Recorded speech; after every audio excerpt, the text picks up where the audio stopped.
in relation to the opening statement. The opening statement. made by You may the Chair. proceed, the Honorable Jokno. Thank you, Madam Chair, distinguished colleagues, mga kababayan natin na nanonood, at magandang umaga po sa ating lahat. Marami po nagtatanong, ano ba talaga itong impeachment at ano ba ang proseso sa impeachment? Klarong-klaro po sa ating konstitusyon, Article 11, Section 3, the House of Representatives has the exclusive power to initiate all cases of impeachment, while the Senate has the sole power to try and decide all cases of impeachment.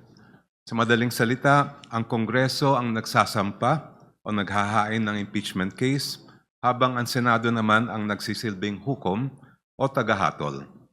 Kaya tayo nandito sa hearing na ito ay para malaman, dapat nga bang isampa ang impeachment case laban sa Vice Presidente?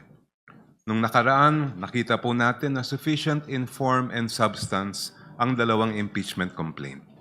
Ibig sabihin nito, sapat o tama ang forma ng mga reklamo at may sapat na nilalaman para umusad tayo sa pagdinig na ito.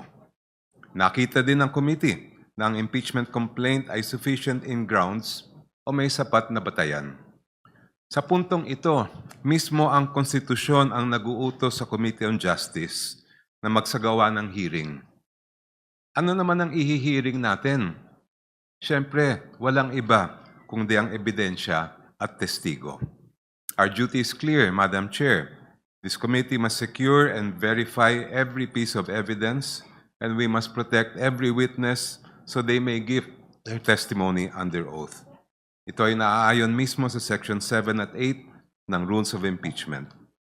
Ito ang dahilan kung bakit po tayo naghain ng motion para makuha ang kopya ng SALN ng Vice Presidente at para bigyan ng proteksyon ang testigo na si Mr. Ramil Madriaga. Ang impeachment case na ito ay dadaan sa butas ng karayom. This is the only way for the truth to come out.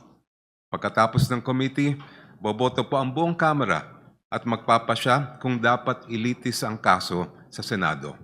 At sa bawat hakbang, nakatutok ang buong bansa para bantayan ang proseso. Maraming salamat po. Thank you, Madam Chair.